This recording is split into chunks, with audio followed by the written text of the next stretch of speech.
Okay, good morning, everyone, and welcome to our November 4th, 2025 9 o'clock board briefing session. Let the record reflect that all 5 commissioners are present. And we've got a busy day, so we are going to go ahead and get started. So we're starting with Kevin Ritchie, Under Sheriff Kevin Ritchie. Good morning. This is just an FYI brief presentation. We are going to be requesting funding through the Washington State or WTSC DDUI Enforcement Officer Grant application. Again, this year we applied last year and the state denied. We used to have this grant for a long time, and then we weren't able to staff it and it went away. And so we've been reapplying for it ever since. The state has reduced the funding, and this year they're only going to be funding 2 applicants. So, but we are going to be submitting a bid, and this will add 1 position in DUI enforcement for downtown. So I want to give you a heads up on that we're going to go after this money. And if we're successful, I'll come back for in downtown, out of unincorporated area. Yes, the unincorporated area. Sorry. Downtown is colloquial. I think everyone's good. All right, awesome. And that's There you it. go. Okay. Next, it's going to take us to Dave. Dave, if you want to go ahead and sit at the head of the table, that'd be great. Sorry, Jenny. I'm just going to go in order. Oh, yeah. I just don't know where you want me. You were just fine where you're at. You're throwing me off with the seating for a minute there. First off, I'd like to thank you for your support for our assessment that you approved here earlier this summer. Greatly appreciated, and hopefully we do you proud. Our budget, as you can see, that was presented to you, I didn't do a comparison this year because it's real hard to compare the last year's with the increased assessment. So I did not do that. It would have been growth numbers that would look really strange. So I did not do that. The one thing, as I said in my letter, that we did include was a $75,000 bridge loan from the county treasurer. We've got some quality individuals that we talked about the assessment that we were hoping to retain. And if, of course, that assessment, those dollars won't come in until late April, first of May, and we would have been down. We may have made it, but for instance, this month, going to this assessment or the current assessment cycle, we were down to about $5,000, and we would have been down to real close to 0 around that March, April time frame. So that's the reason for that. We did include in the budget to make sure that doesn't happen again, and to increase our reserves to cover that this following years. As you can see, most everything is, or not most everything, but a vast majority goes toward salaries of people, and have increased our staff and are increasing it a bit more to where we had for, I guess, 30-40 years, 2 full-time and all seasonal employees. Now we will have 4 to 5 full-time and probably 4 to 5 seasonal employees. And we're using this money. We of course have enforcement capabilities, which we will continue, but we are greatly increasing our public outreach and working with different entities and property owners much better than we have in the past. So I welcome any questions you got. I think we're excited to see what you can do with the assessment. Yeah, and we've already started with our public outreach. I think we've done 28 different working Riverside State Park. I know we've worked with different colleges, and it's really exciting. The direction I think we're going, it's going to pay off vastly, and just controlling weeds. We're not just always just out there pushing it down people's throats. We're actually going to create programs for them and go after. There's many grants out there available for these type of projects too. So we're going to explore that and hopefully expand on that. Any other questions or thoughts for Dave? Okay, great. Thank you. There you go. It's quick and easy. The hard part was the assessment part. So Yeah, it was. Yeah. Perfect. Thank you so much. You You bet. Have a good day. Me too. That takes us to Jess. You didn't have to move. You already had that chair. I thought I was told to move here so the camera. You're doing great. You are just fine. We're happy to see you. Well, thank you. This is my first time being here. My name is Judge Sapone. I am taking over the domestic violence criminal court as the judge since May.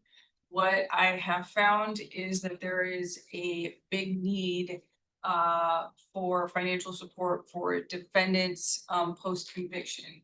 And what I'm going to talk about here is I applied for a post conviction alternatives funding grant. And what I applied for specifically was when an individual sentenced to a domestic violence offense. A lot of the recommendation is for a domestic violence perpetrator program treatment. And what this cost is depending, there's two programs, DV, PPT, DV, MRT. These are the only evidence-based programs that actually show that there can be a change in a person's behavior. So this is the only real big tool other than jail to change someone's behavior. And this assessment for one of these programs, just for the evaluation, is $350. So an individual defendant will be sentenced, will get evaluated and have to pay up front $350. And then after that, it's $50 per class, requiring 4 classes a month. For most of them, 90% of them get sentenced. Their evaluation, they get assessed for 12 months of classes. So these people are already indigent, 90% of them are indigent, and they're now required, health insurance does not cover this, nothing covers this. They have to pay up front for that evaluation and then the classes going forward. So we're looking at $2,700 approximately a year for indigent defendants having to pay out of their own pocket. What happens is they don't comply because they can't pay. And so they're brought back, show cause violation. I'm actually at a show cause down here today, where I most likely will have an individual come before me and say, I can't pay for these classes. And so this, again, like I said, is pretty much the only tool as a core that or as the prosecutor defense attorney can use to actually help change the defendant's behavior. So I am frustrated as sitting as a judge, watching people plead to these cases, knowing that they're not going to be able to pay for the only thing that might change their behavior. So the grant, I applied for it. It was specifically focused that we're going to prioritize smaller communities with indigent populations. There was only $250,000 available.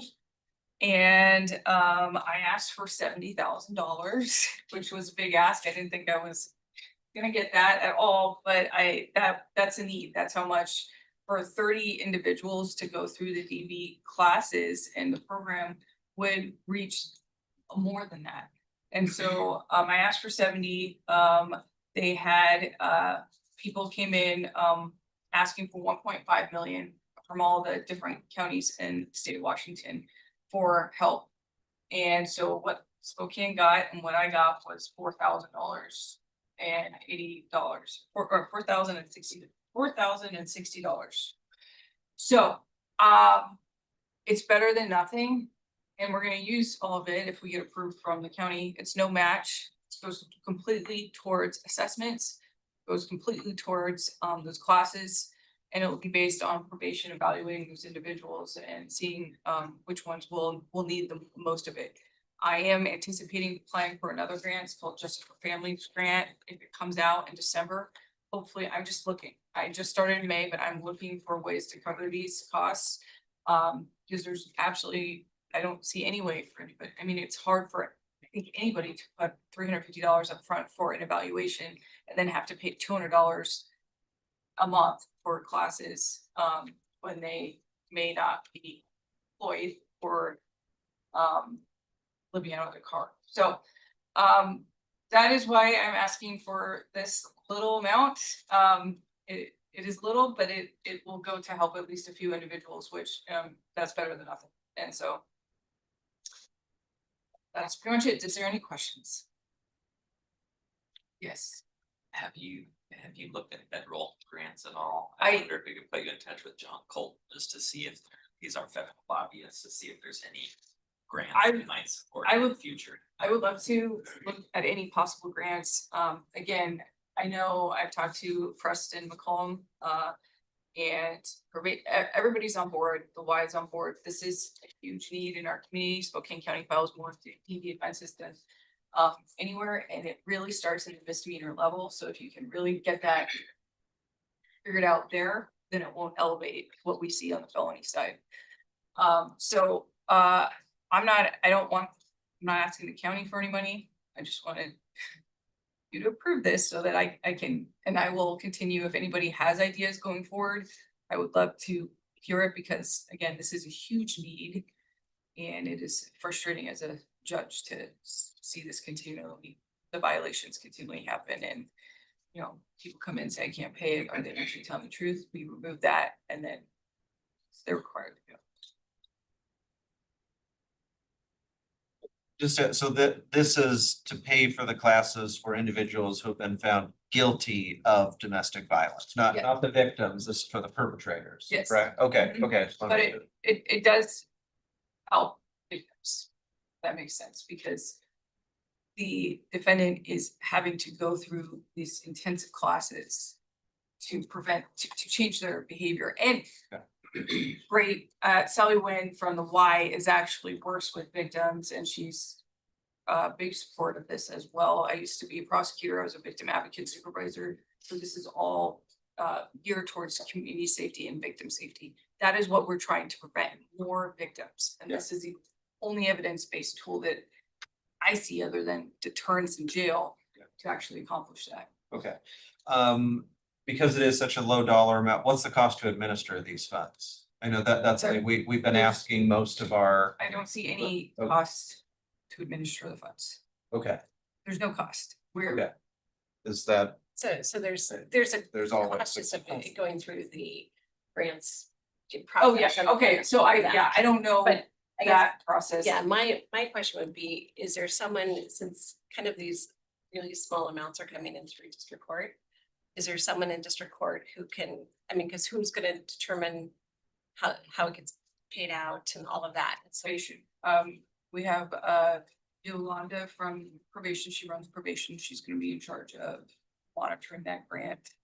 And seeing where that money goes, we'll be tracking that all. okay, so people will be requesting the funds or you'll be requesting Yes. funds from her and all that. So at least that'll be handled through district court. So yeah, so there is, which is the hard thing with these small dollar know. amounts, that there is a. Yeah, there's a time, time. Can cost. Yeah. But I mean, I think this is one that we need. You know, I to look wasn't at. excited about the amount, but. What am I gonna do? Yeah. So, other than really go for the big amounts and the bigger grants that come through. Can I ask, what did you say a year's worth of classes cost again? $2,700. 27, okay, The so, assessment and the. And the big key, I think the biggest hurdle is also getting that assessment done. It's $350, so. People have to save up. I mean, they don't even get into treatment for months because they're saving up money for the assessment. So maybe you have it go towards the assessment. That's what I was talking to probation already, and then we were figuring out how to make use of these funds the best way and maybe giving people $200 on the assessment, they put $100 up front. Trying to ease that burden up front. But I understand if you don't want to improve it since it is such a low amount, but it is, We're willing to approve it, I think everyone was giving head nods earlier, I saw, so it's just, no, I understand, and I've talked to Judge Leland quite a bit. About it. Judge Leland is part of the reason why we had to start looking at administrative costs in this grant, so. Oh, he's Love the guy, maybe not the best person to. So, Love that. again, I had anticipated a little bit more of this, but. Yeah. But Thanks for trying. You I- asked for more. I will Appreciate continue trying. to asking, but again, this is a huge need in our community. And I hopefully will prevent, I've had defendants come back to court and say, this is such a great class and program. They really enjoy it once they're in it. So, Okay. Thank you. Yeah. I think you'll see it on next week's agenda. okay, thank you so much. Okay. Ashley, It's my turn. it's your turn. So I saw Mr. Grasso come in. I didn't know perhaps he was before me. I don't know. Oh, that's fine. Commissioners, could take one of these and pass it on. I apologize if this didn't get into the packet. I am here today to request the board approve a grant. It's 90,000, which fully funds a community coordinator. This is for an early childhood court. These are cases that are going through Child Protective. If a child is under the age of 5, they qualify to participate in this kind of therapeutic court. And of course, the parents would have to opt in, everybody has to agree. And then the community coordinator helps connect them with existing resources that are already out in the community. The statistics there show are over the last 3 years, and we've shown a great increase in the kids being able to be returned home in a safe way. So they went back to their parents once parents have been provided the skills that they need to be a great parent and keep the kids safely at home. Again, this is the 5th year that we've done this. It does fully pay for our staff. Legal has reviewed it, Grants has reviewed it. I would like the board to approve us accepting this grant for the 5th year.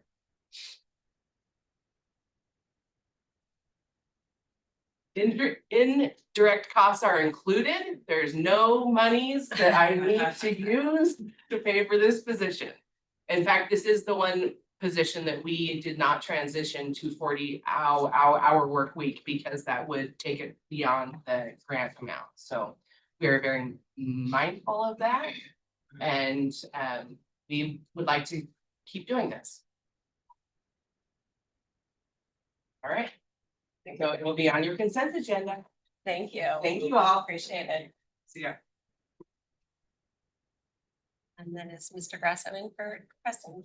He is Very good. the chief of our family law, John Grasso.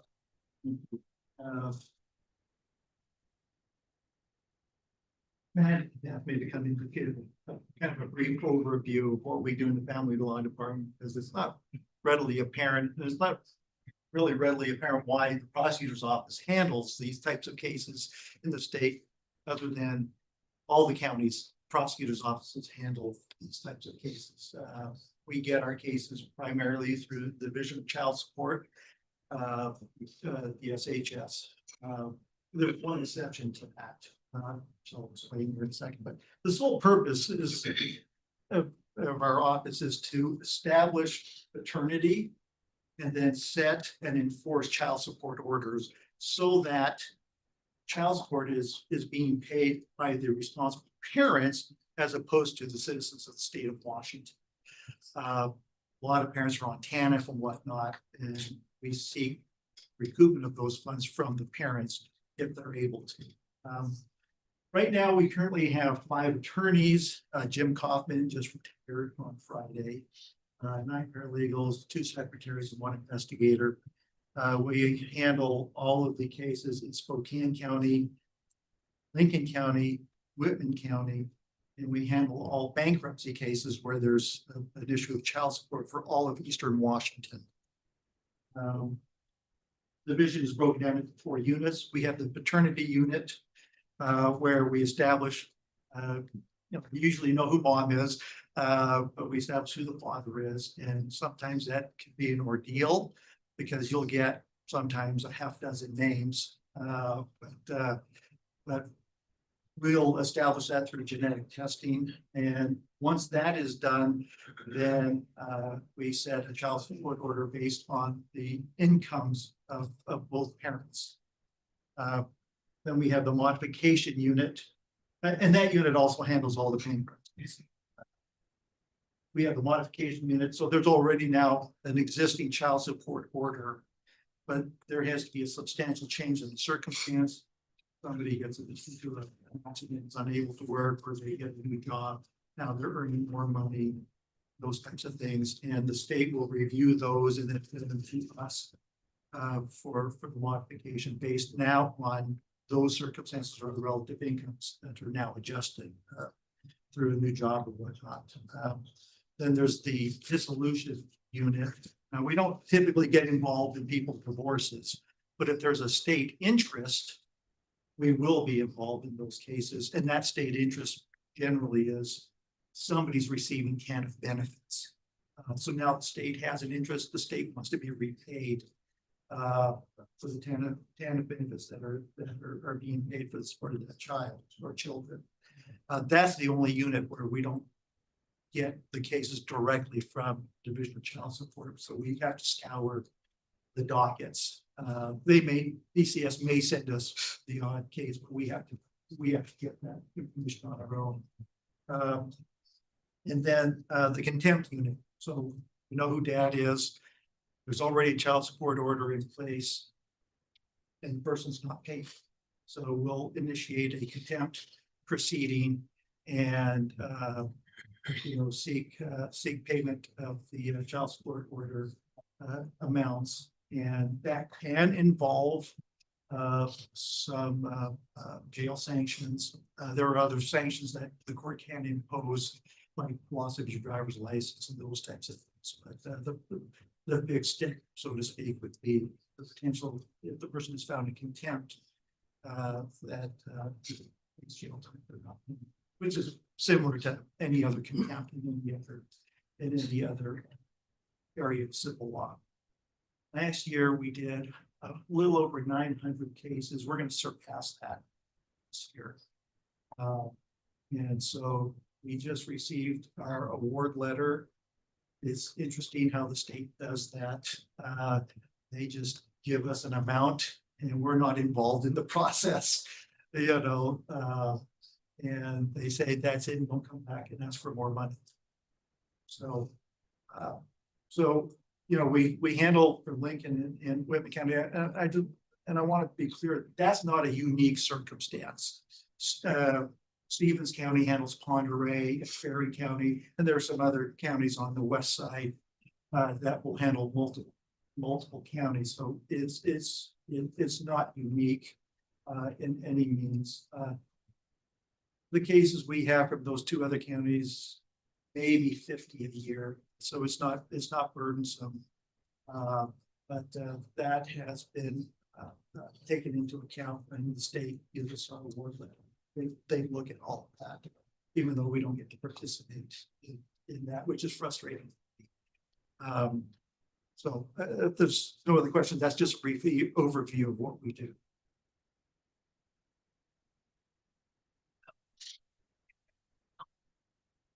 So that is kind of frustrating.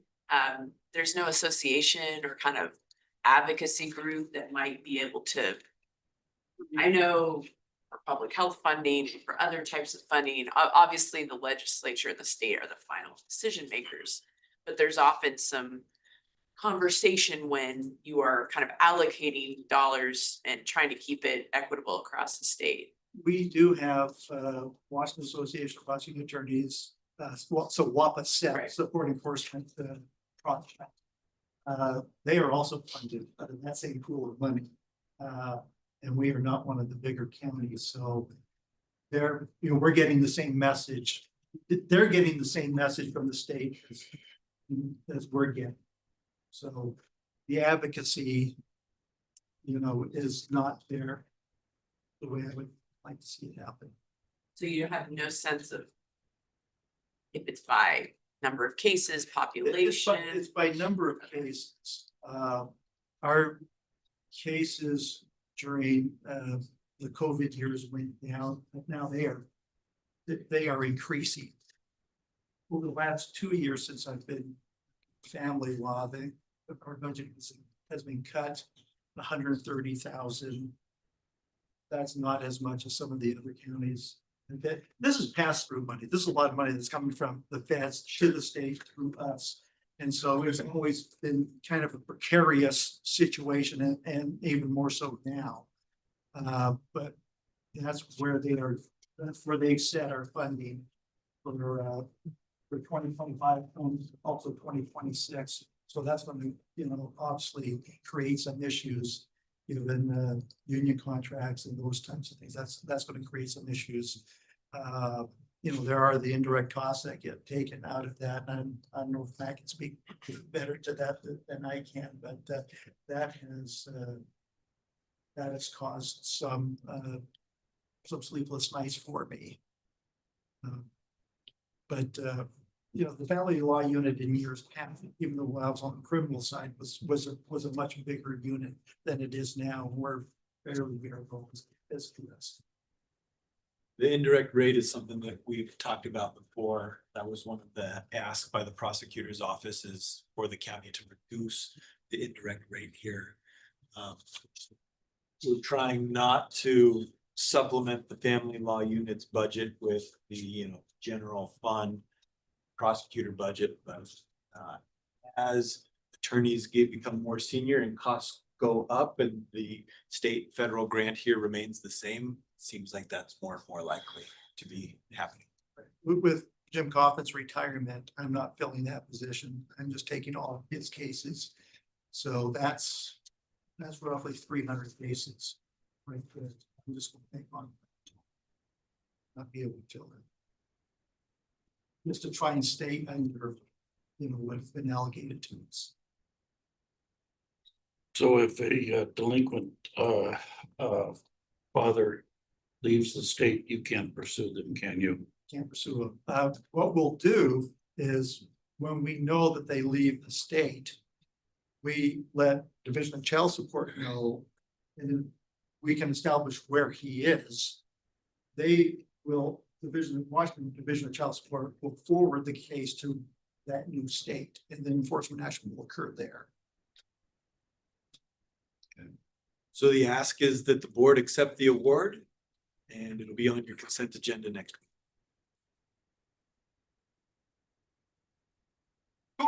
week. John, if the, so the grant dollars that are provided, you don't have a say on, just what comes from the state. If the dollars run out and there's a body of work left, are you obligated to do that work? Or are you able to say the funding is done? Well, There's not. therein lies Rub. Therein lies the rub, because I have a number of attorneys that want to continue to do the work regardless. But the position, and you know, and I said this to Mr. Haskell a number of times, I say, let's just do away with our entire family law division. If they're not going to fund us to the appropriate level, let somebody else handle it. Well, that went over like a but I'm to that point, you know, I really am. I'm frustrated with that.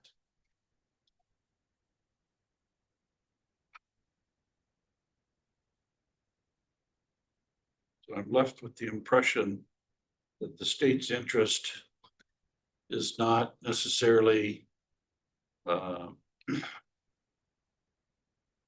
pursuing the child support as much as it is making sure that the state's interest with TANF and other agencies are not depleted. That's a big part of it. Yeah. There are a lot of TANF type of cases, but there are also a lot of cases that are not TANF. And the state, not only through state statute, but federal statutes, has an obligation, if there's a request for assistance, to pursue those types of cases. I would say probably, I do contempt cases, and I'd say about half of those are not TANF cases, right around that. So if there's a request by, and it's generally mom, if there's a request, the state is obligated to pursue contempt proceedings. Okay, thank you.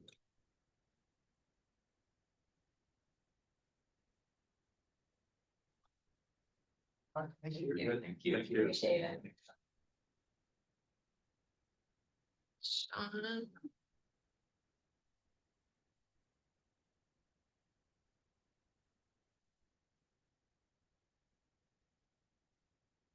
Instead of revolving door. I'm just gonna go to all those exec sessions. I think that's really good. Good morning. Good morning. Welcome. So you can have one item, and we did strike item J from today's meeting, so, or G, sorry. So, we will let you go ahead and get started with item F. The assistant director will be presenting this. Okay. Thank you, John. Morning, so we're talking today about a Avaya phone system support contract renewal and an upgrade. So a little bit of the background on this. Spokane County contracts with Cirium Networks for support on our on-premise on-site phone system. We have since the inception of the phone system back in the late 90s, I believe. The county's Avaya phone system requires an upgrade to align with the current supported software and versions and maintain vendor supports. A little bit behind on our release, mainly because we have some legacy hardware to do an upgrade with until we got rid of. That hardware has been retired and we can move forward now, get to the current version. Our current purchasing contracts does not provide sufficient funding for yearly renewal, support renewal, and an upgrade. So that's why we're here to talk to you about that. Next slide, please. So our Spokane County's history with Cirium Networks, like I said, they've deployed our phone system way back in 1998. We receive other products and services from them, mainly in our telecom group, via annual phone support, licensing, our network equipment, annual maintenance, and also some data center hardware and warranties. Our previous purchasing contract was a 5-year agreement from 2021 to 2026. Proposed a new 5-year agreement from end of 2025 through 2030. Slide, please. Avaya annual support details. What do we get with annual support? So we get 24/7, 365 monitoring and alarming, including the hardware. We get Avaya support escalation. You have to be a partner agency with Avaya to actually open a support ticket. We are not that partner, but Cirium is. So any critical patches or anything like that, they can open a ticket on our behalf, get support with Avaya. So they provide critical patching within certain timeframes. We have 1 hour critical response. If the whole phone system's down, we can call them. So they will get back to us within an hour. And then we get a client support portal that we can track all our tickets and correspond with them. Next slide, please. Benefits of our current of an upgrade. So our current version is 8.1, which is end of life. We're looking to go to about 10.2. That's the latest support version. We no longer get security updates with this. So that's a security risk with known attack vectors. Security enhancements, regular security patches can be applied as needed. It's improving the trust and security to industry best practices within the system itself and how it communicates with our internal secure network. So that's good. Get some system improvements. We have support for modern technology platforms, mainly in the virtual space. It works with more virtual solutions. We get advanced security features for remote hybrid workforces, mainly in the security area, beefing that up as well. And we get improved built-in conferencing and contact center features. Improved performance. So it's optimized for virtual environments, increases the hardware utilization, uses the hardware better, which increases lifespan of the hardware. So that's good. And then it's future proofs for the next couple of years. So we get updated support for modern virtual technology, as I stated, and it aligns with Avaya's lifecycle policies. So, and we also get access to the latest features and support updates. So most of this is taken care of through a budget amendment. We reclaim some grant reimbursements, pay for this. So trying to do that on 2025 monies, because we know 2026 is a little thin. So next slide, please. So basically the budget impact is basically for 2025 annual support is 149,000. That's we're in year 2 of 3 contracts. Need to go back one, please. Go. The phone system with tax this year is about 180,000. Year 3 of annual support is 2026, and then we renegotiate for a new 3-year standard support agreements. I have figured in about a 5% increase. That's been what about the historical has been. So years 27 to 29, those will be about 157 a year, and then start a new support contract in 2030, another 5% increase for 165,000. Total purchasing contract would be about 1.1 million. All of these support renewals are accounted for in our annual budgets every year. So we charge those back out. For 2026, our annual per phone cost or per line cost will be about $145. I did a little research on that. Typical enterprise solutions of our size, they typically run $300 to $400 per line. So we're operating well below that. So we're operating as clean as we can on the phone system. So next slide, please. With that, we're asking for your approval for a new purchasing contract so we can upgrade the phone system and keep our annual maintenance and support. So next slide, questions? All right, so that's 145 like for every landline phone we have on campus? That's about what it costs? Yeah, not only landlines, but fax lines, and then.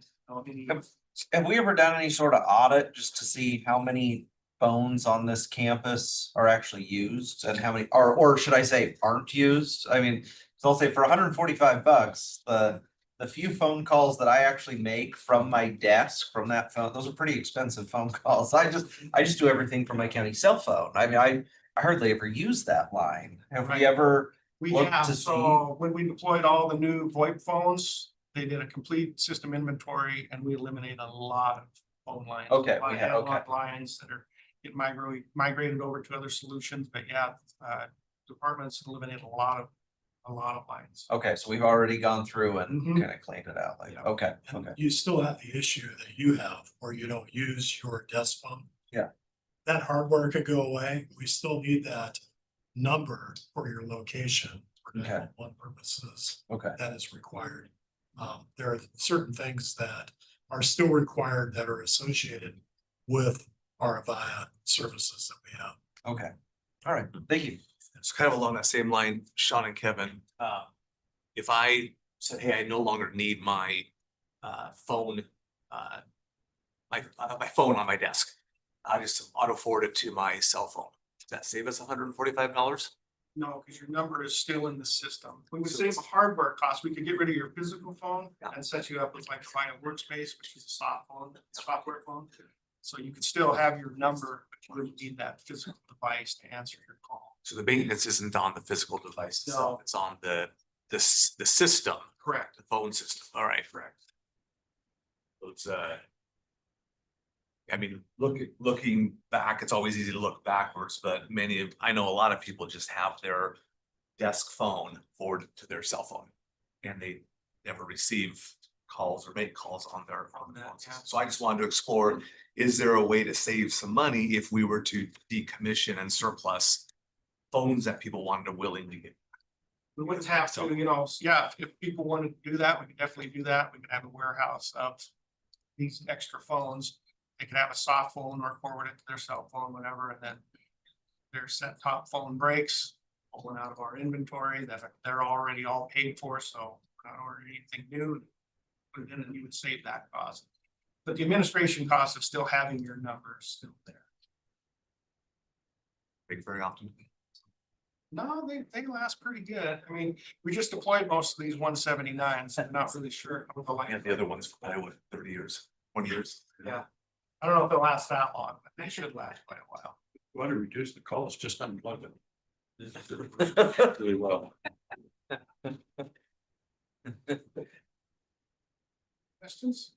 Thank you, good. Thank you. Thank you very Appreciate your much. time. Appreciate it.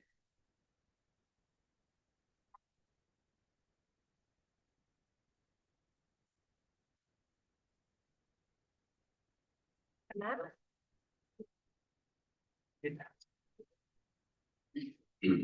Morning, Commissioners. Good morning. Thank you for your time this morning. I have a short briefing for you regarding a right-of-way acquisition for our Home Parks Department. It's for our Wall Street and Graves pedestrian safety project. This is Fed Aid Safety Program, 100% dollars. We like that a lot. And what we're doing is we're creating a crossing at Wall Street in Reading District Refuge Island, a rapid flashing beacon. And the need for the right of way comes from the requirement to have a shared use pathway adjacent to the park. And they have to be a minimum width, and we don't have that now, so we're getting the minimum width to meet the grant criteria.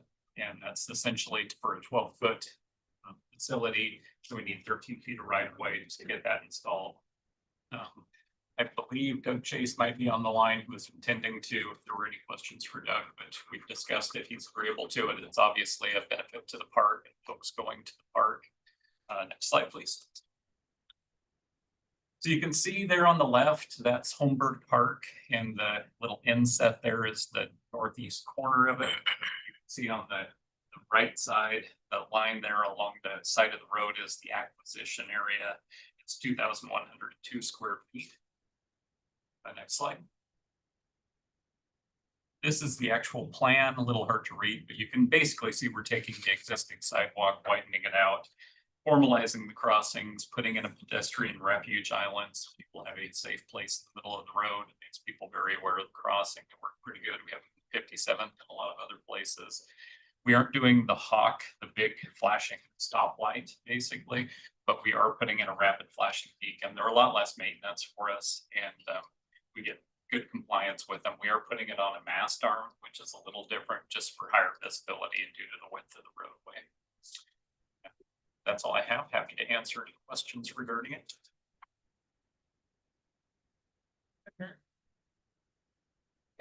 I guess on the, oh, you could keep the map, okay. I guess what is it you're acquiring on the map there? If you see that dark line, that's the proposed right of way on the right side. That dark line back in the grass is the right of way acquisition. Oh, I'm sorry. I'm sorry, what, okay, cause up in the upper right hand, it says existing right of way, so that whole line is not the existing then, or? Right behind the current walk on the left side, on the west side of the road is the existing right of way. The dashed line. The dash line. Okay, It's but- real faint. On the right hand side, up in the upper right hand corner of that picture, it says existing right of way and there's an arrow. Yeah, Pointing and to they're that dotted labeling the line. existing right of way on the other side of the road. This is part of a larger plan. But Okay, our existing right of way in the acquisition area is to the right behind the walk, and we're just getting an additional 12 or okay, 13 where feet. the house is, Correct. you get, okay. Okay, thank you. Well, to help park there. I'm looking for right away. Thank you very much.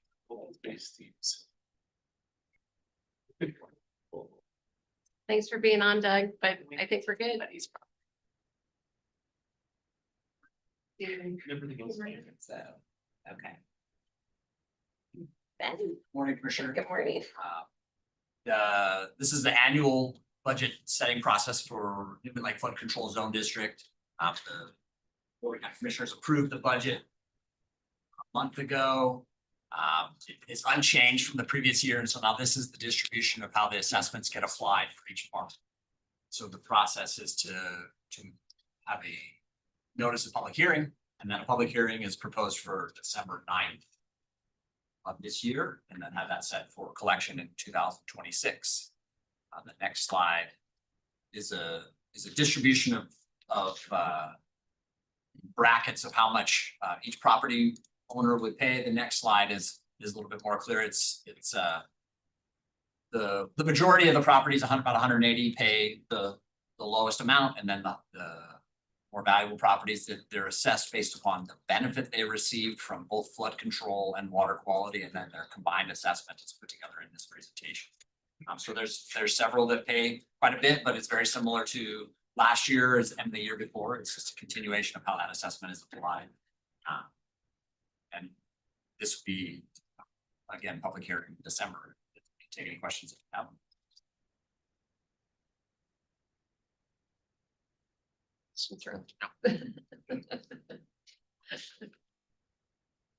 Okay, thank you. Okay, thank you. Good luck.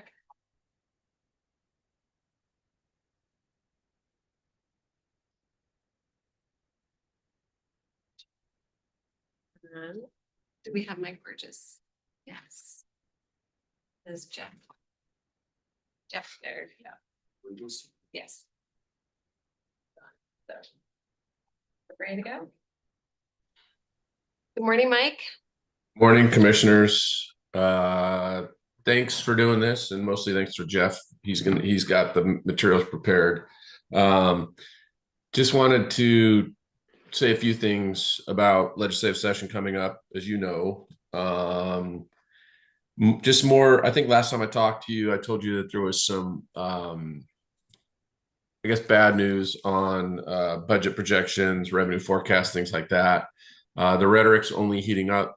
I think you're going to read more and more news stories as we get closer and closer to session beginning in January about tight budget situations and those types of things. We've also always talked about shared revenues at the county level and your reliance on different state programs, state dollars. Just the reality is I think those things are going to be more and more difficult to protect this year, just given the dialogue and given what's going on with the budget situation. So on that good news, I will punt to Jeff. He's going to run through the agenda. None of these are really new items to you. Took your input, made a few adjustments, and then we'll, I guess, just go from there. So thank you. I sent around this morning via email about an hour ago. You'd have an email with last year's legislative agenda if you want to make comparisons.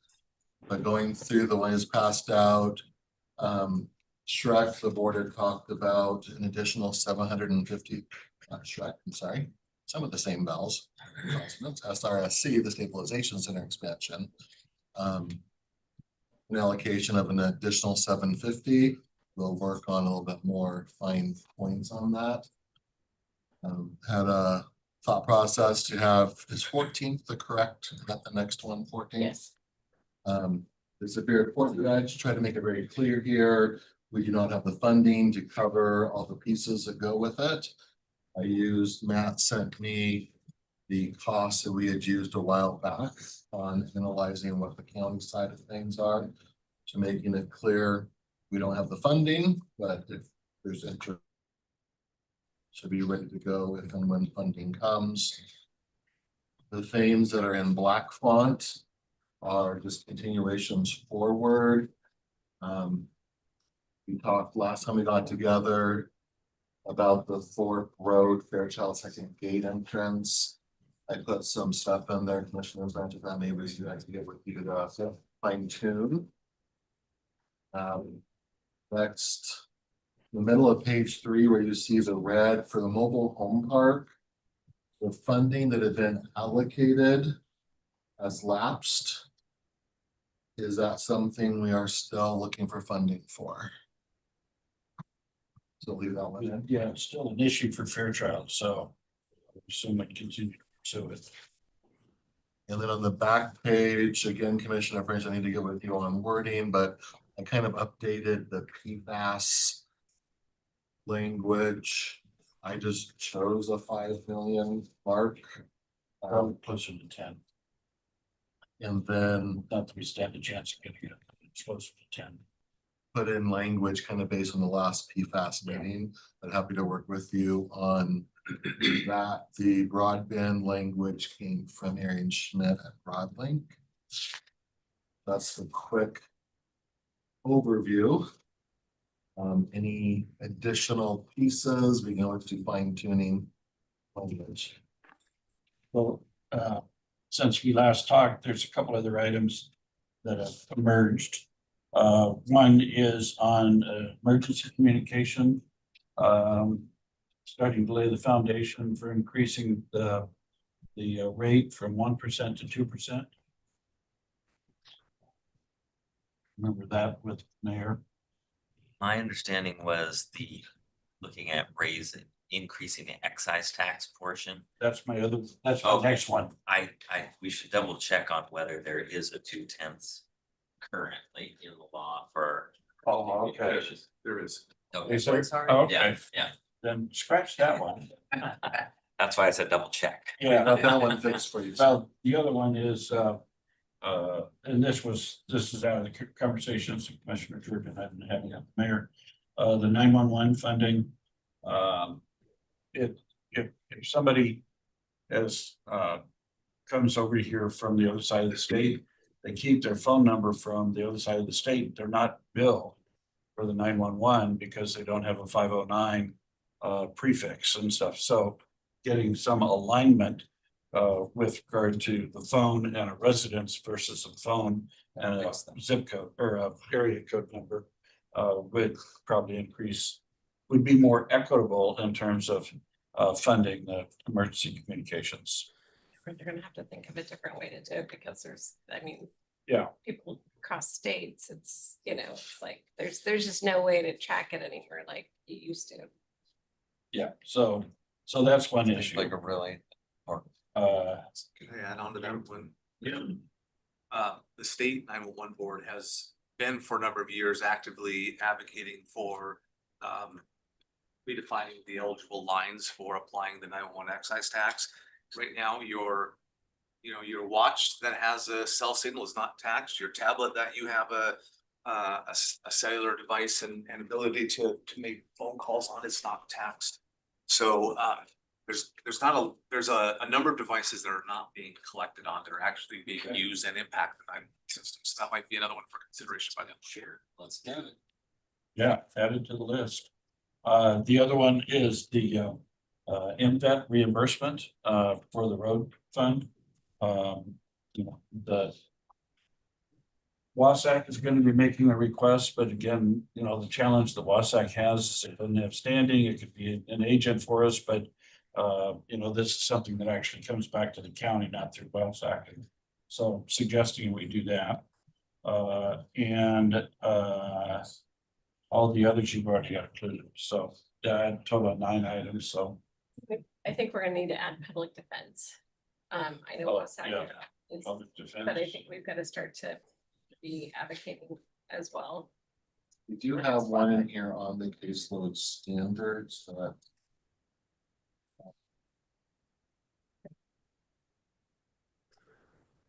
Yeah. Well, we're supposed to have one in here on the caseload standards. Oh, we did at the front end of it, Jeff. I thought it was one of the. No, it's not there. We need to add it. I will find the AOC ones. Well, it's here. It's just in waiting. Did you have a chance to reach out to Lutheran on the victim advocate funding? Want to do that, or do you want some help with that? No, I will do that. All right. I see. So on page 2, under county fiscal health, we touch on AOC caseload standards. More under unfunded mandates. So we want that under a different list. I think it needs a standalone. How do you think? Yeah. So a standalone public defense caseload standard. Money. Yeah, Matt probably has some good language because I think it's beyond the AOC caseload standards. We probably want to reference Supreme Court and some of the conflicts between the Supreme Court and the WSBA guidelines. And The calculations Colin sent us, it's about $15 million to bring us in alignment. For Spokane County. 527. 520. Yes. Yeah. 3 years or 10 years? Or Yeah. Not today, but it's gonna be more than 15 million. In addition to what we're already spending. I think it's gonna be. I think that's just attorneys. That doesn't count investigators or support staff or space. So yeah, more.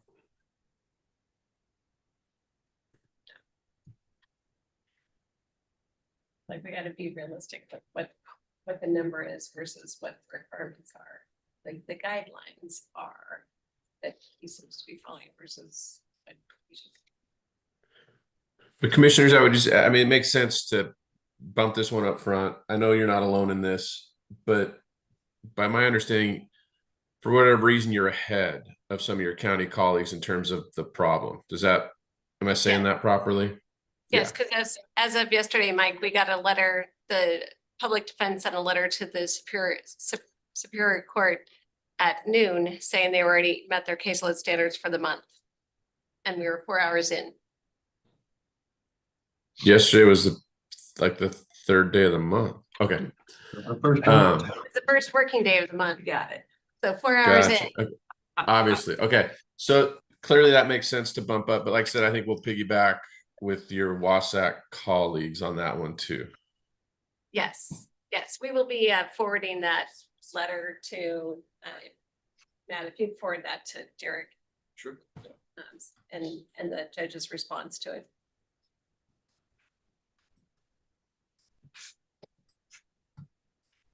Just on the victims of crime work, I did forward Mike several things I had received from Lutheran Community Services where they're advocating for different changes with how the state might fund. And then, Mike, I forwarded you, they're hosting like a webinar or something about Yes. proposing, so. I got the information. And I think, Commissioner, after you and I had spoken, Commissioner Jordan, you were part of that conversation too. I think I'd replied to you about just some of the background I had learned. At the end of the day, it's a fiscal matter at the state level. Yeah. Okay. Lots of competing fiscal matters. Yes. Yeah. And yeah, unfortunately getting worse. On the waste to energy bullet, did anybody reach out to the city about whether exemption or delay or whatever to coordinate the request with their agenda? I think that was a follow-up from our last conversation. And if no one did, I can do that if it's helpful. Yeah, or Kyle. I'd be happy to. Like, I don't know if they have an ask in right now, but I can find out. Sounds good. Yeah, so if you want to take a look at that, because The waste energy. yeah, it's just the where the extras. So there's one down there. It's on the very back page at the top. Do we know, are they gonna run with the same bill again or something new? Is that what we're gonna ask about, or? Yeah, well, I think Kyle will be able to talk to Lindsay and see what Lindsay knows to decide. Cause it was Senator Holy ran the original one last year, right? Yeah. I think he was prime on it, Yeah, wasn't he? so. Yeah, so I mean, it's still live, but yeah, I mean, I guess the ask would be, are they gonna use the same vehicle or try to do something else that I think will better their chances, so.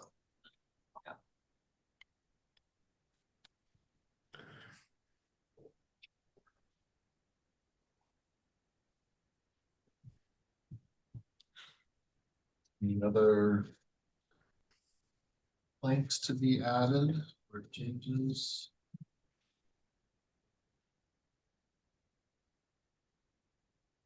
So I know that the legislature is going to be fiscally constrained this year, but one of the funds that, well, there are two funds that have been depleted by the legislature. One's the Matka Fund, and the other one is Health Department in terms of remediation and stuff. So I don't know whether we want to. Would you advise us to add that to our priority list, or should that just remain a state issue? Do you, Drinking water fund that DOH had? Yep. Okay, yeah, it was a small amount, but it was sure helpful. Yeah, it's down to less than 100,000 is. So they'd have last to. I heard. So they didn't put any money in for this biennium. And the Matka Fund, from what I understand, in terms of talking to Ruck Beeler, is depleted. There aren't any funds there.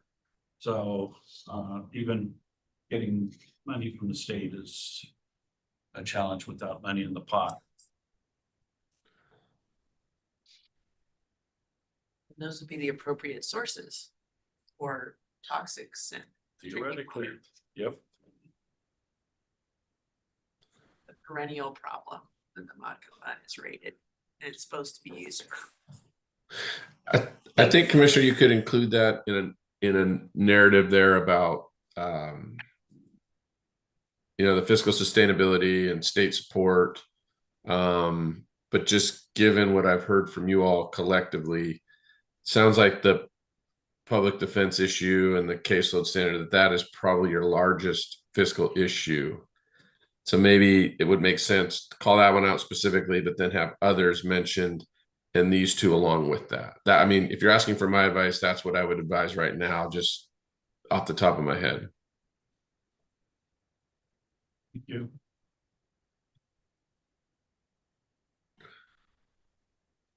Have we heard whether there's going to be any new bills on, oh, we do have condo. Yeah. On there. We heard if there's any new bills on that in terms of the liability form. Not yet, but I'm sure that there will be something surfacing because there is every year. Yeah. And a lot of the. And Commissioner Jordan, oh, sorry, Commissioner. I think a lot of the bills last year that got a hearing but didn't get a vote are still alive, aren't they? They are. Everything's still alive. And I Yeah. do know, unrelated to you all, I've had some conversations with some Senate offices about the healthcare bills, but some of the folks actively involved in healthcare also work housing quite a bit. And I know there's going to be a renewed push on additional housing legislation. So I don't know what the details of that are, Commissioner Jordan. That kind of stuff starts to trickle out, you know, in late November, December-ish normally. So we'll wait and see. And then in addition, and as I mentioned with, you know, hearing about budget issues, we'll see the governor's budget proposal in mid-December. That normally carries with it policy initiatives as well. And the governor has had rhetoric about housing that I've read. It's kind of signaling where some of his priorities could be. So I think we'll be on the lookout for that. But Commissioner French is correct. Any bill that was alive last year that did not pass is alive again this session. I was just thinking with our comp plan coming up, if we could get a really good condo bill, that would be great. Yep.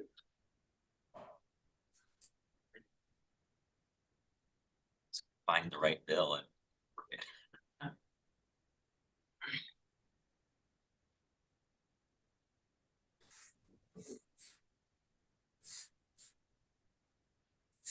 Everything for today on this.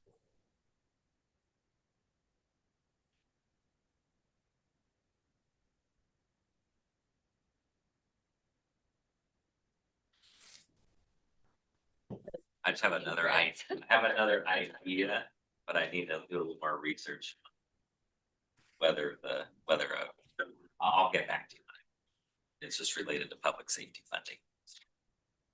We'll work on tightening up some of the language, running it by appropriate people, and then I'll give it over to Pat to have his team make it ready. And then kind of bring back more of a formatted final version for you guys to fine tune. That works. Okay, thank you. Thank you all. I will see you. I'll be at the convention too. So I'll see you in a few weeks. Okay, and I guess we should probably start coordinating calendars for Jeff, just a second. We should start coordinating calendars for trying to do our legislative group. I mean, now it's Yeah. 1st of November, we should probably start to. Probably early. I think in the past we've done it the first or second week of Yeah, December. Can you find out when their committees meet? Oh, and committee days are, yeah, I will do that. So we can not plan that, but then probably right Well, after. I know, Commissioner, that committee days are the week of the 4th. And so December 4th. So if you did it very early that week, you could have success. It's always tough nailing calendars now, but I know that legislative committee days is like I said, the week of it'd be the 4th. Yeah, so the 4th is after committee days. Yeah. We've done it after, yes. And they're back home after committee days. Yeah, so that would mean, looking at it, Jeff, it'd be the week of the 8th. Okay. We often do Thursday or Friday later in the week. Yes, special meeting. Just because Special meeting. here for them. You guys want to look at your calendars? Let me send around an email to kind of coordinate commissioner calendars. I would just start the process. Thanks. Thank you. Thank you all. Thank you.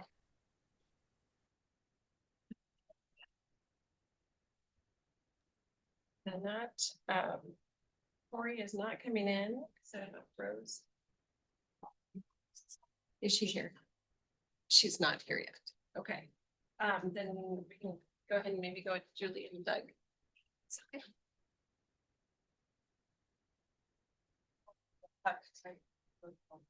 Okay. Good morning. Good morning. How are you guys?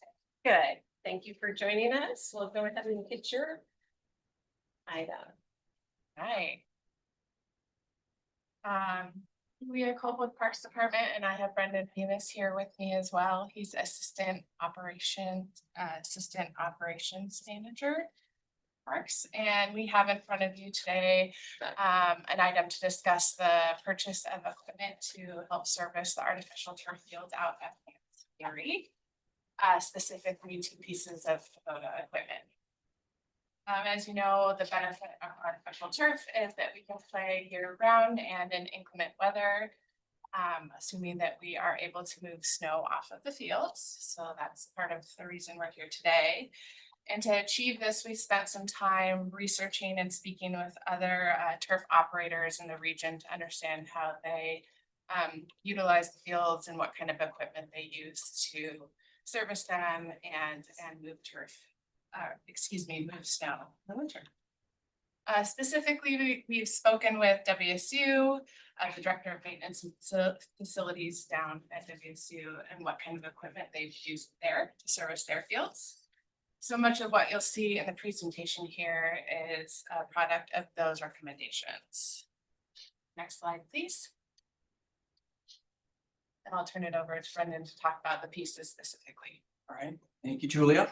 As Julia stated, my name is Brendan Bemis. I'm Assistant Parks Operations Manager. We're here to talk about the Kubota equipment for purchasing requirements for maintenance of the synthetic fields. We've acquired pricing from a local distributor utilizing Sourcewell contract pricing. The Kubota wheel loader, which you see in the top picture, will be used in conjunction with specialized equipment to remove snow from the fields and dispose outside of the playing area. This machine will be able to efficiently move large amounts of snow. Kubota UTV will be used to tow specialty turf grooming equipment and any other tow behind implements used in turf field preparation. We plan to use this machine year round in field maintenance and preparation. Next slide, please. This next slide shows specialized attachments that will be used with the power equipment. The greens groomer on the left is used to redistribute rubber infill mix and relieve field compaction. This attachment will be utilized on a weekly basis depending on programming. The turf pusher on the right is attached to the wheel loader used to move large volumes of snow off the playing surface. Next slide, please. On the next slide are truck mounted snow plows that will be used on existing recently acquired parks trucks and will only be used on these synthetic fields, not at parking lots or trailheads. These plows will have custom blades installed as aftermarket modifications, allowing them to only be used on synthetic turf. Truck mounted snow plows will be used to push the snow to the perimeter where the loader can then move from snow outside of the playing surface. These plows were also quoted by a local distributor using Sourcewell contract pricing. Next slide.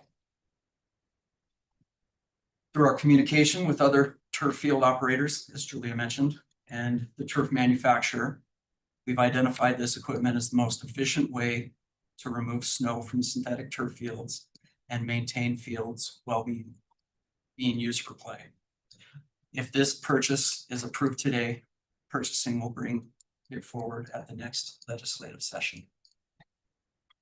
Thank you. I also have one just last note. I wanted to identify the fact that we have reserved monies for the equipment within the project budget. So this is not an ask for additional.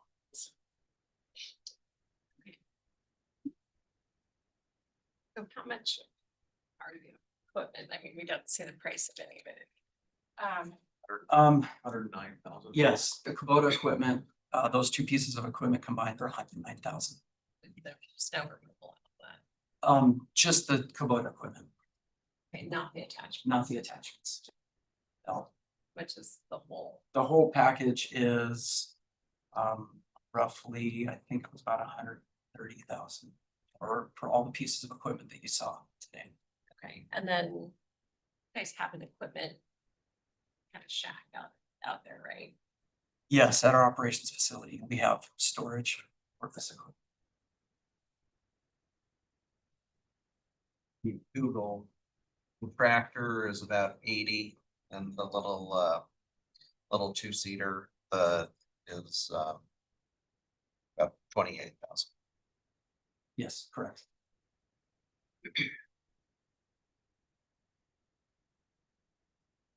So and you guys already have the funds reserved for it.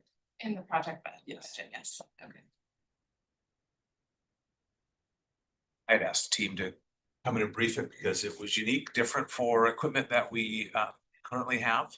Yes. And more applicable to synthetic turf fields, so it gives you a little bit of a sense of kind of the specialty equipment they'll be using on that to maintain the integrity and usefulness of it.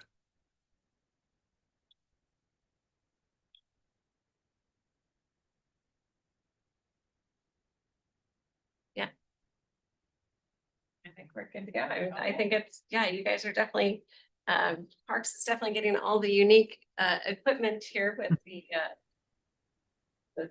self-driving mowers and all of that. Yes. Yeah, I think we're pretty excited to be able to maintain those fields out there. And the excitement is starting to really build as those fields come together. Very good. Great. Well, thank you and thank you. Happy to. Thanks, Doug. Yeah, thank you. Okay, Rose. Great. I'll go down here. Yes. Okay, at the front, and then Ron will run the slides for you.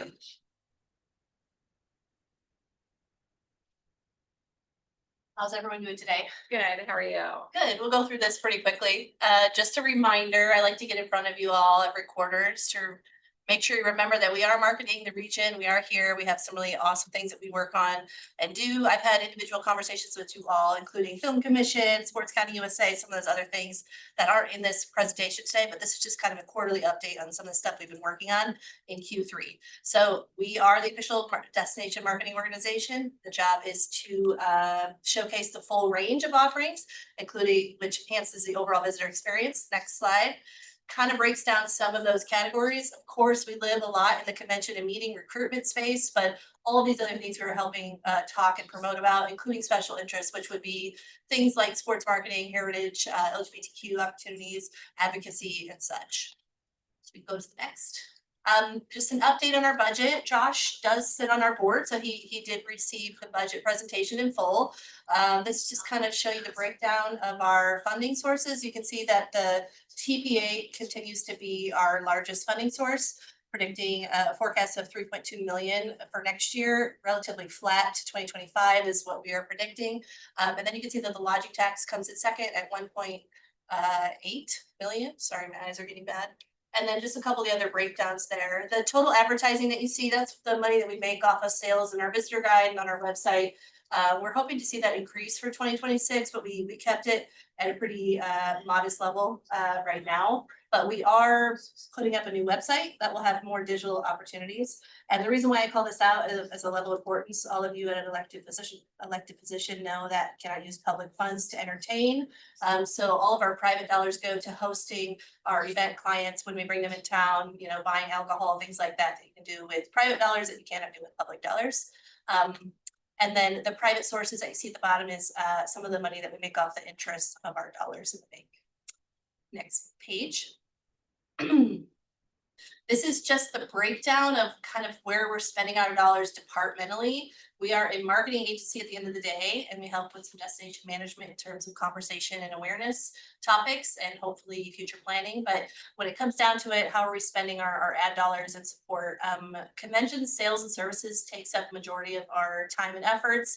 Payroll is wrapped into these as well. So, but this is a question I get a lot of the times from the hoteliers. The hoteliers are very self-focused and want to make sure they have their heads in beds, but so do we, because those are the dollars that help fund us. So we put a lot of time and effort into our sales and services, but marketing in general, just a destination branding and awareness, takes up the next big chunk. And then you can see how we break down the rest of our departments there.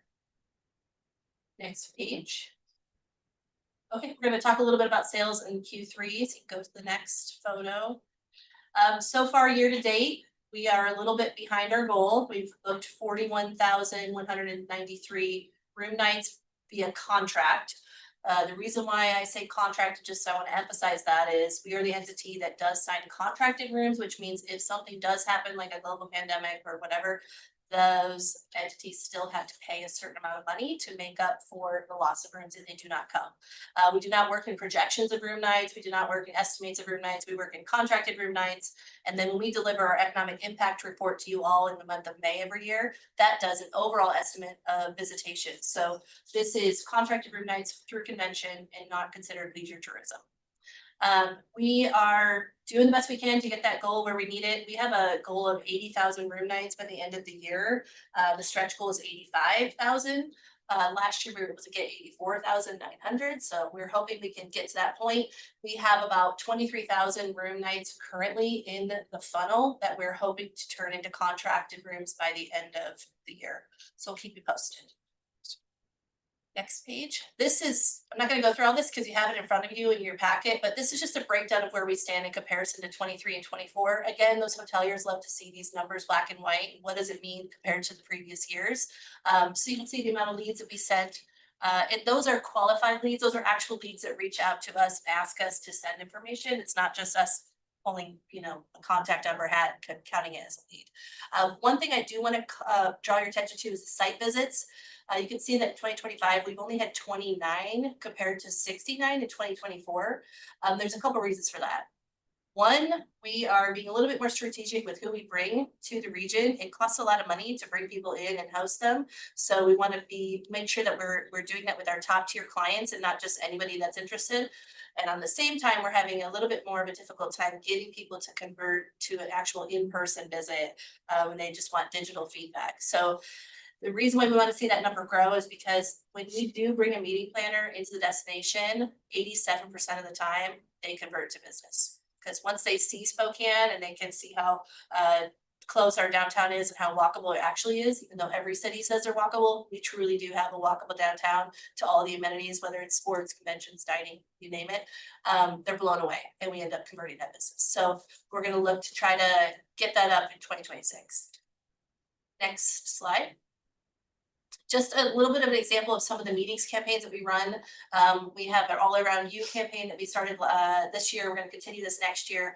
This is a campaign that lets us leverage our dollars in a unique way because we can have our ad dollars in one pot, but have our graphics and our pixelization, our delivery where we put those ads to different audiences. So we can have All Around You for leisure tourism. We can also have All Around You for meeting planners, and it kind of means different things to each. One of the things that we do sell the destination on to meeting planners is that when you do come to Spokane, you are the main character. You get to take over the town. You're not going to get swallowed up in one of these massive convention centers that I'm sure you all have been to. You get to be the one that has all the attention from our services team. Next page. I just thought I'd give you a quick update on the FIFA fan zone. To start, we still don't know a lot of things. So I'm in the same boat as most people in the state. But I was really excited to talk about our partnership with Spokane Transit, especially since as a county you support transit. So we do have a titles partnership deal with Spokane Transit. Go to the next slide, Ron. Visit Spokane is doing some contribution through our in-kind and some ad dollars at the total of 35,000 on marketing execution as well as media relations and some of our channels and then support. On the next slide here, we can see that STA is going to be putting in $20,000. We met with Carly Courtright and gave them a 3-tier option. This is the one they chose, which we're excited about.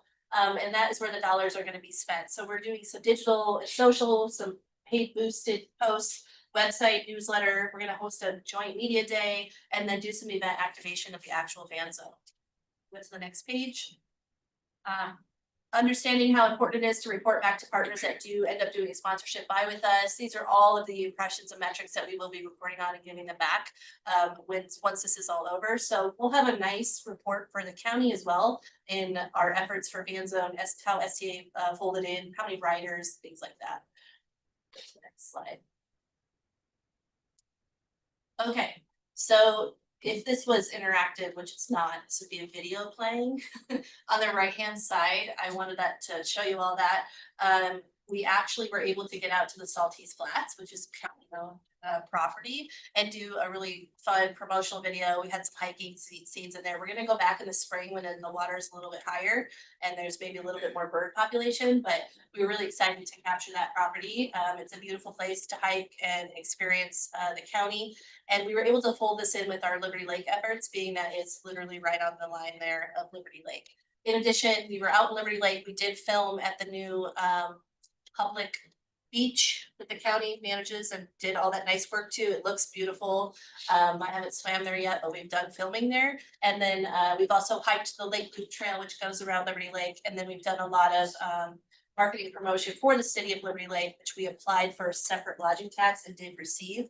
But this slide just kind of gives you a nice idea of the regional and county-wide presence that we have and how we're trying to get people. Yes, obviously downtown's amazing, but we want them to go and visit our districts and we want them to visit the outsides of our county as well. And if you want any images or video of your properties that we capture, we are happy to give them to you for marketing or website or anything like that. We have a new promotion that is starting called Inspo, where we highlight creative, innovative makers and entrepreneurs. We started with 3, No Lie Brewing Company, as well as Indicana and a woman named H's for Love, who does natural skincare. We have 3 more that we're launching in the next month here. We'll have another artist, Ben Joyce. We're working with Liberty Lake Wine Cellars, and then we have a highlight on terrain as well. So the idea of this series is to grow a feature every few months. We'll launch 3 or 4 until we have a nice bank of creatives that will help us tell the story of Spokane. The really cool thing about this too is that not only are their stories awesome and we get great visual assets, we can tie them into our convention efforts and bring artists on to when we have site visits, and also take artists with us to trade shows where we are activating our trade show space. So again, a really good way for us to tell the story, but leverage our dollars across both channels, leisure and convention business. Next slide. Oh, the holidays are coming. This is just letting you know we're preparing for holidays. Merry Magical is under our umbrella, working with the Englander. We also have some work that we're doing at DSP to activate downtown for Merry Magical Lane. All that's in preparation, and we're getting excited for that. And then the next slide. This is just a thank you picture. This is actually the Lake Loop Trail, Liberty Lake. So I throw that photo in there because it's the first time we've been able to photograph out there. So that's what we've been up to in Q3. In addition to getting our budget passed and getting our strategic focuses passed and working on high-level partners business plan that I'll be sharing on November 15th, trying to get it done by November 12th, but looks like it's going to be closer to the 15th. But that will give everybody an idea of not only what is Visit Spokane working on for 2026, how's it tied back to our strategic focuses that we did with our strategic planning through FreshView, we spent a lot of money on, but how other partners can leverage what we're doing. They'll see our demographics and our targets, and if they have additional dollars that they want to spend or focus on in certain areas, they could see where Visit Spokane is playing with their message and their dollars, and they can add to that or work with us together to have it happen. So I don't believe we've had an external facing partner business plan ever. So I think this will be a new tool that will be good for us to use and share. We can use it as an educational orientation, but also it can be used as a toolkit for people to amplify their own marketing through Visit Spokane's channels. Yeah. you familiar with influencing marketing? Like influencers? Yeah. Yes. So, I spent a day, my daughter is a CFO down in Boise. Mhm. And spent a day on their site and their marketing effort for not only Boise, but also the whole Treasure Valley. And the quality of the presentations and the enhancements. I mean, I'm very familiar with Boise and I mean, it's an incredible marketing package and stuff. So I would encourage you to look at that because I did a comparison between that and some of the stuff we do here and boy, it's just night and day Are you talking between the about two. Visit Boise? Pardon? Are you talking about their tourism bureau or their city? efforts? Tourism, the city, the Treasure Valley, and the economic development. And in fact, the city has an individual that actually narrates all of their videos so that it's somebody taking you through a tour of Boise. And so a common voice, but describing different elements of the Boise market and stuff. It really was very, very impressive. And I've not seen another community do it as well as they did. So, you know, just take a look at that. I know that we've got, you know, Pat Bell and his staff is trying to incorporate that stuff. So they might be a resource for you, but you know, it was very enlightening. I'm very familiar with Boise, but they do a great sales job, especially for that younger profile. Yeah, I'll look into that. Thank you. Yeah. Any other questions, comments? All right, I know you're busy. Thanks for your time. It's just good for us to get in front of you all and get an update so you understand what's going on. Of course, you can always reach out to me whenever you want or ask Josh for specific details report. And I'm happy to get them. Ask Josh, yeah. But yeah, all right, thank you. Thank you. Can I ask Rose, when does the Marion Magical stuff kick off? That's really cool Yeah, downtown. our event is gonna happen on the weekend of Thanksgiving, after Thanksgiving, so small business Saturday, Black Friday, all of that. Santa comes. Yep. Horse carriage rides, hot chocolate. Awesome. I think there's gonna be some giveaways, some fun giveaways, so. Does that coincide with the trees? I'm sorry, the trees, I think that might be the weekend. I don't know, I should know that. Christmas tree elegance. Yeah, that runs a couple weekends, so I'm not sure. It's something I forgot to mention about the FIFA too. We are working on an official app for Spokane. There's 12 locations that anybody can play digitally on the app. And we're not advertising this, we're not supposed to, but we can tell people. They will be, if you play the app, you do get entered to win actual tickets to Seattle games, which is a hefty price point. So for soccer fans, it'll be a big deal. But that'll launch here after the new year, and we're working on testing the app in all of our locations. Currently this week is testing week, so that's happening too. Okay, great. Cool. Thank you. All right. Okay, Thank you. appreciate it. Okay, any miscellaneous items before we go into like executive session? I have this is the letter that I talked about last week. For a letter of support requested by Fire District 9 for naming the Wandermere Bridge in honor of Lieutenant Paramedic Cody Craver. So I'll just share it with everybody and I'll set it on the agenda next week. I just want to let you know I've got a copy of it. It is we used the letter that they suggested. So any feedback, let me know and we can set it on next week. That's good. Thank you.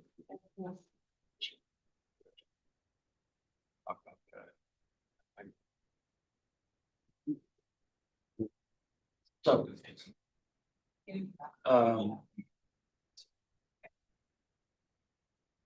in discussing all of the different ways to respond to, you know, the grant opportunity for PFAS and POET systems and stuff, I think the collective wisdom of both Scott and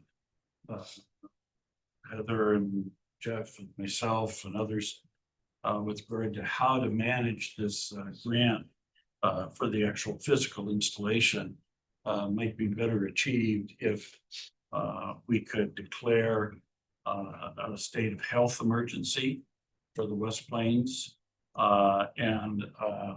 Then under that banner, it gives us the flexibility of being able to come in and install the systems and be able to control the process much better, I think, than trying to orchestrate a whole series of RFPs and management tools and stuff. With the Department of Commerce has, instead of taking 10% off the top like they usually do, has agreed just to charge 50,000 to the grant.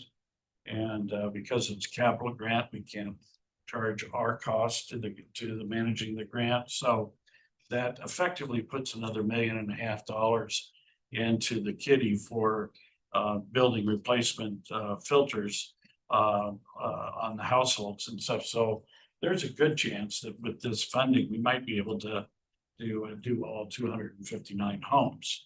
But it's really about how do we minimize the amount of administrative cost to try and orchestrate doing 259 individual well installations.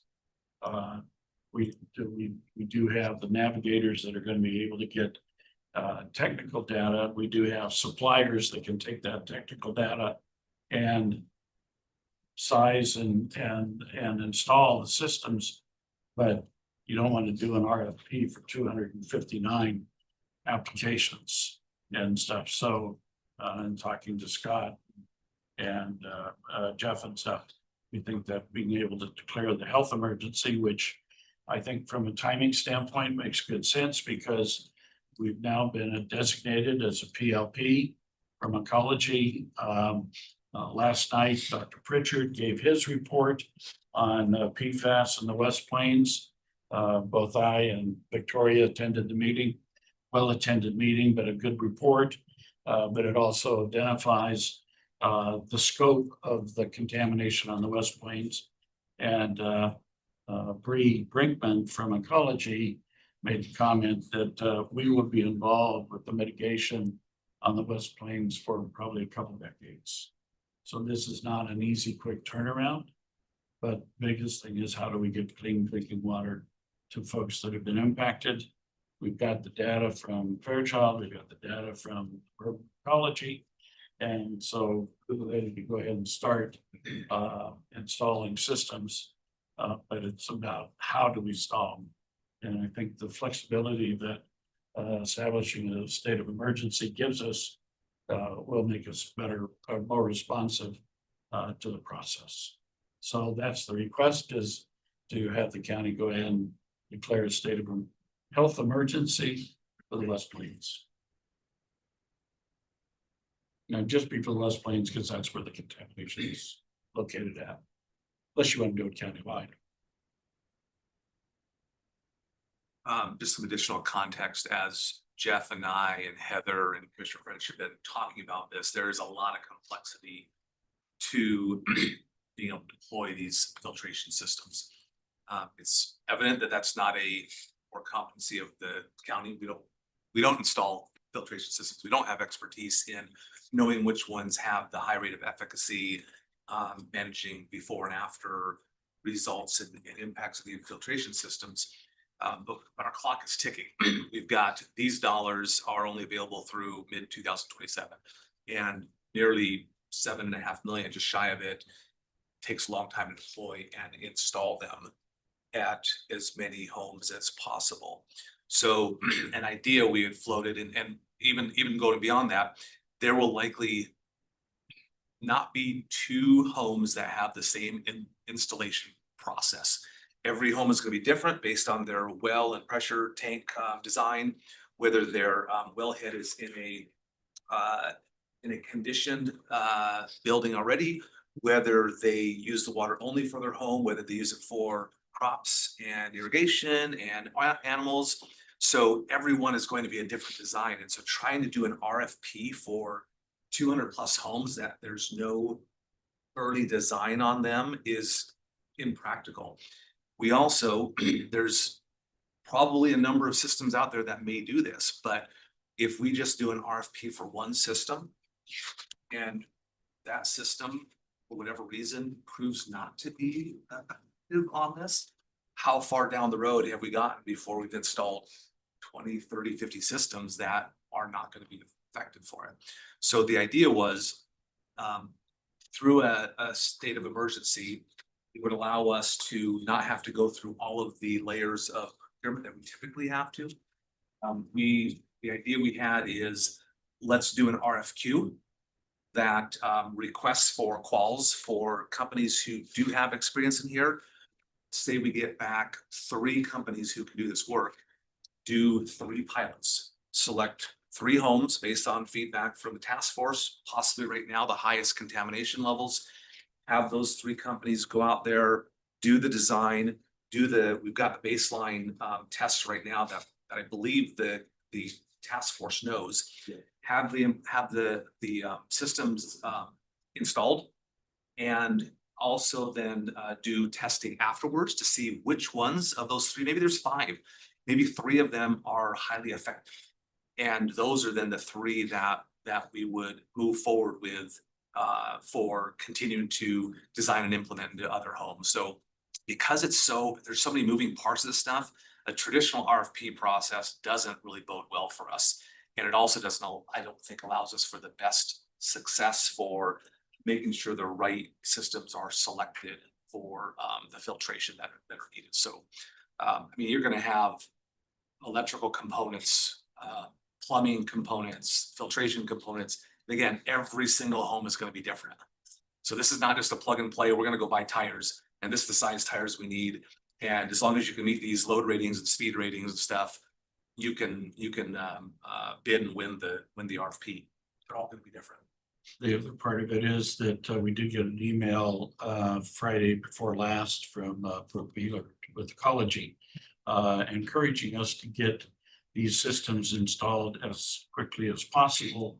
While not stated in the email, the underlying tone is we want to get this money deployed as quickly as possible, filters in the field as quickly as possible, and avoid the possibility of the legislature clawing back the money. And so that is a real threat, and especially given the financial situation of the state. And so if we don't get the money committed, it becomes prey for the legislature. In order to effectively do this, we will need to have good, strong project management over top of this thing, so that we're organizing the work that the task force is doing, working with the logistics of the companies, I'm hoping there's plural, to do the installation, to get their testing back to manage the baseline and then after results to help inform on going forward, and then continue to schedule those things. So because we don't get administrative funds with this, there's no carve out for the county. Every remaining dollar after ecology or after commerce takes it has to go towards the installation of the filtration system. So we've got some different ideas around how we might build a project management, but it's likely going to be some additional costs that the commissioners have to consider with our general fund for a period of time. The other thing that's happened here in the last couple of weeks is that Fire District 10 is now also identified as an ELP, and their Fire Station 5 is hot with PFAS contamination. So we don't know how they're going to play, but the report last night was pretty enlightening. Can you share that report? You share it with. It was a PowerPoint report, and so they are going to be posting it online, but not right away. I requested it. Yeah, we've requested it from Chad. The minute we get it, we can distribute it to everybody. But it was an hour-long presentation last night. Probably about 100 people in the room. Is this the one, Commissioner French, that ecology was intending to get out midsummer? Yes. Now it's out. Yeah, and he indicated last night that this was a presentation on the status of the report. This is not the final report. You won't have the final report delivered to Ecology now until the end of December. That's what he said last night anyway. Brooke had offered some time ago, midsummer, to come and present the final report to the commissioners along with Dr. Pritchard. So just something to keep on your radar. If that's something you still want to do, we can have Gina reach out. Yeah. Okay. Yeah, Dr. Richard. Dr. Pritchard will be doing that same presentation again this week, Thursday from 12 to 1, and there is a Zoom link for that next week. And I think they're gonna record that and have it up as a YouTube. Yeah. Accessible. Last night was a clearly the first time he presented the report, and it was a very casual but educational opportunity. I mean, he gave a lot of the history about the Missoula floods and the creation of dirt, the whole 9 yards. And then, how the hydrological character of the West Plains and all that kind of stuff. So it's a very informative report. So, but also identify the hotspots. Million yards. What's that? 50 million yards, maybe. Yeah, right. Well, 40 square miles of contaminated area. So it's a large area. Like I said, we said we'll be doing this for a couple decades. So Scott, how do you? The idea of the state of the emergency, I understand, like, because then we could be more creative around the solutions. How would you imagine that we try out these different solutions? How would that work? How would we get different vendors to actually do that? Or are you saying that we would have a variety of solutions depending on the type of well or situation of the households? Yeah, and we've been spitballing this thing. So the idea would be the county issues a request for qualifications. And it opens it up to companies who have expertise in this area. They have systems that can, they state that they can remove the PFAS appropriately to the right levels. And if we get 5 responses back, we do our best to look and see who can actually deliver on installation of these on a timely basis. And hopefully we'll have possibly 3 to pick from. I'm just picking a number here. And then those companies are then matched up with, let's say the task force says, these are the 3, we have 3 companies, these are the 3 most contaminated wells. Company A go with house A, company B go with house B, company C with house C, something like that. And then we've already got the baseline testing, so we know what the contamination is today. They go in and install that, this is where I don't have the expertise, but it's an initial testing after installation. Right. And then maybe you do a 1, 2, or 3 month test after that. I don't know how long they would need to fine tune the system in it, but that's kind of how I'm envisioning it to happen. Sure. Just trying to think of how do we get some systems installed in a really quick period of time here so that we can have a better understanding of which of those systems will be effective for the issue that we're dealing with. Because again, outside of companies saying, hey, here's our spec sheets and we can do it, are we taking them at their word, or do we want to have them put in action? I think putting them in action is going to be the best for us to have the results evaluated. And this process is, in my mind, it's better than what Fairchild did. Fairchild contracted with one agent and they ended up going in and installing systems. But because they were in a learning curve as much as they were installing a product, it was hit and miss. And so the West Plains Water Coalition did do a listening session for those people that have already got the POET systems installed. And what were the problems that you encountered? What was the positive? What were the negatives? And so I got that report at my desk. So we do have that to help guide us through this. Some people have installed.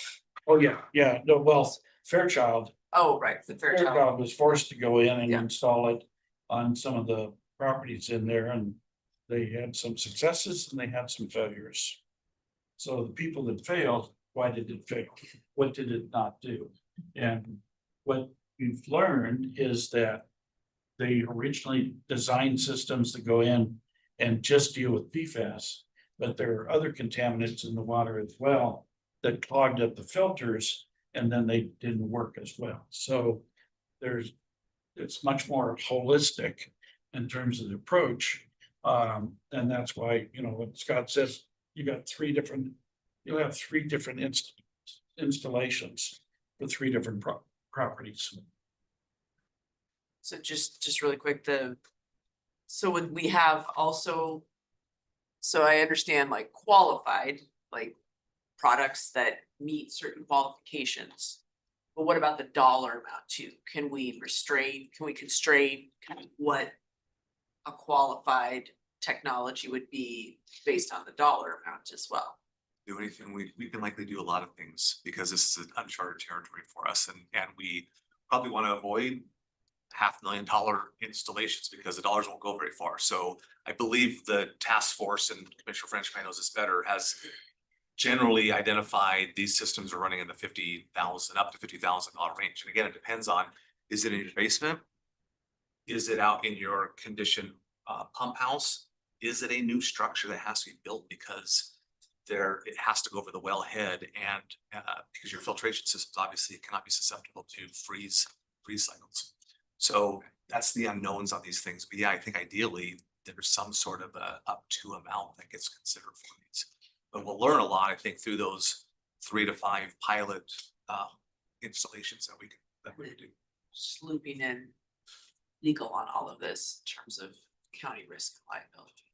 You know, the preliminary estimates are running anywhere from around $10,000 up to high end 50,000.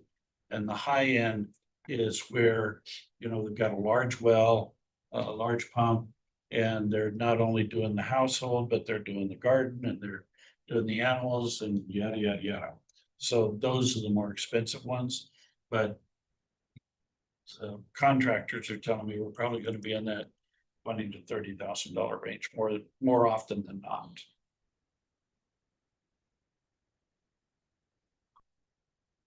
One comment, 2 questions. One comment first, it would be, I don't want to see those dollars get clawed back by the state. I want to see them be used by the people who need it. That's comment number 1. 2 questions.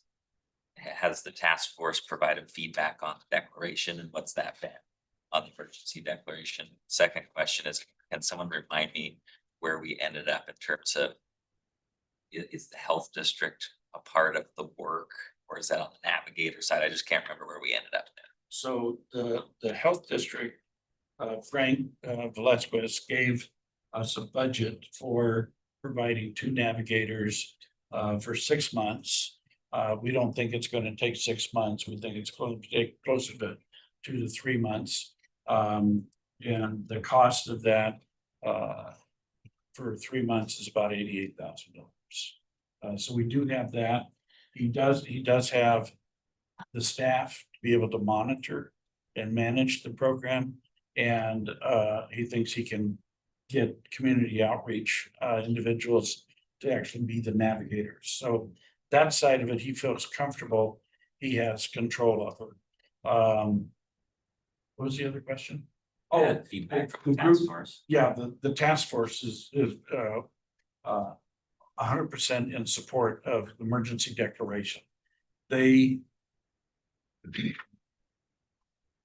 original conversation with regard to declaring the the state of emergency was the hope that it would create an avenue to get more money.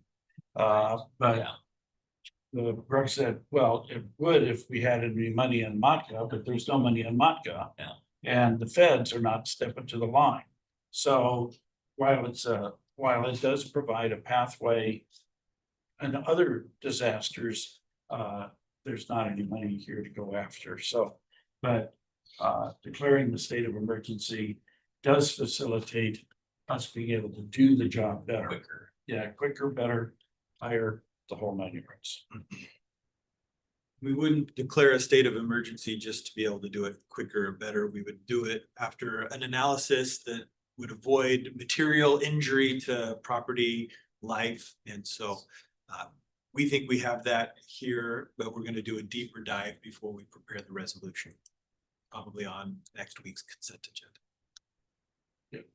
So we don't meet next Tuesday. Fall. So if we need to, we can do a consent agenda for Monday. Okay. We would need to notice it. That anything we think is gonna be on next week's consent agenda, which all agreed today, there is no next week's consent agenda. Because it is We're doing Veterans it Day. on the, That's why you're the chair. are we doing everything on Monday, the 18th? Well, because Well, no, I would say we would do it the item. Monday afternoon. We would just do it 2 o'clock Tuesday for next Monday afternoon to do that consent agenda. Because next Tuesday is Veterans Day, so we're off.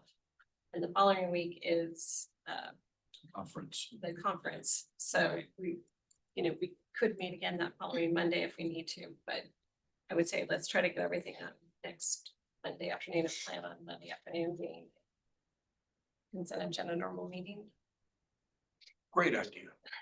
I'm just saying, no one else has been thinking about this, but it's like, I'm like, oh, there's no next Tuesday, and then I just was looking like, and there's no following Tuesday, so. Next Monday, at least on the calendar, we have it set up for 1:30 for budget president. Do we have departments scheduled to come in at this point? Now that we made a ton of decisions yesterday, so I mean, I think at Monday if morning. anybody's coming in to present next Monday, they're a Probably little Monday late. I morning. think Monday morning, we need to finish up and talk about capital, right? Capital. I think that's just old titling when when these were set up, Okay. the afternoon would really be continued budget workshop and Commissioner Kenny's right. We currently do have a legislative session set for the 17th, knowing you're at the conference 18th. That's what I meant. We need to Monday, do, the 7th. we would need to do one on the 10th so that we can get this, even if it's only one item, but probably other consent items could be on there. I think Chris wanted the letter on next week's. Yeah, I'll send it Monday. So I think let's figure out what that special meeting would, how we have to notice that, do all that. And Heather is already in parallel with this, anticipating this might be the direction the board wants to take. Her team is already working on developing an RFQ so we can get that ready to go out. And an RFQ doesn't require a emergency declaration. The emergency declaration, for the reason that Matt stated, would allow us to take some different approaches on the procurement side. So. Just a quick question. So to follow up, the idea is the health district is managing the navigation side. We would be directly contracting out the filtration service side. Okay. Presumably. Thank you. I think I don't know that anyone has the Specific expertise. I just couldn't remember. It was fuzzy in my memory. Where So was that? I mean, yeah, I just got some questions, but I feel like legal later. I mean, and because then in addition to some of the legal questions is, what do we do if more people show up? 259 that you have established, and what are we gonna do? Is ecology still allowing wells to be drilled out of the West Plains? So if we declare an emergency, what does that mean, and what does that do? Because does that set a moratorium on wells? Well, so, we could theoretically create a moratorium on no new wells on the West Plains. That, Well, I don't know that we want to, but I mean, that's what I'm trying to figure out yeah, what's the yeah. ramifications of that? yeah, so. And it's been interesting because, when this issue was raised last time, I talked to county permitting people, they say, we don't approve wells. And ecology is saying, you guys are approving wells, and I'm kind of going, wait a minute. Who's holding the ball on this one? And I haven't been able to get some clarity on that, so I'll spend some time this week and see if I can nail down somebody to say, yes, we're doing it, we'll quit, kind of deal, but. My well on my property was Department of Ecology and what it is. Yeah, so, Yeah, so. And where we could do the moratorium and stuff. I'll find out. I mean, obviously, I would want to, but I mean, that's, I don't know if that's a unintended consequence that occurs with us doing that. And we have been very, very clear with regard to the task force, is we're gonna do as many wells, poet systems as we can till the money runs out. Money runs out, we're done. So there's no, well, what about me? Well, you know, show up. I just don't know how we legally put that in, but that's. Once we declare an emergency, can we, yeah, so those are just questions. I have. Happy to talk. Thank you. Okay, any other miscellaneous items to come before us? And maybe next week's meeting, we will just do it, since it was scheduled for 1:30, we'll just do it at 1:30, since it's especially meeting.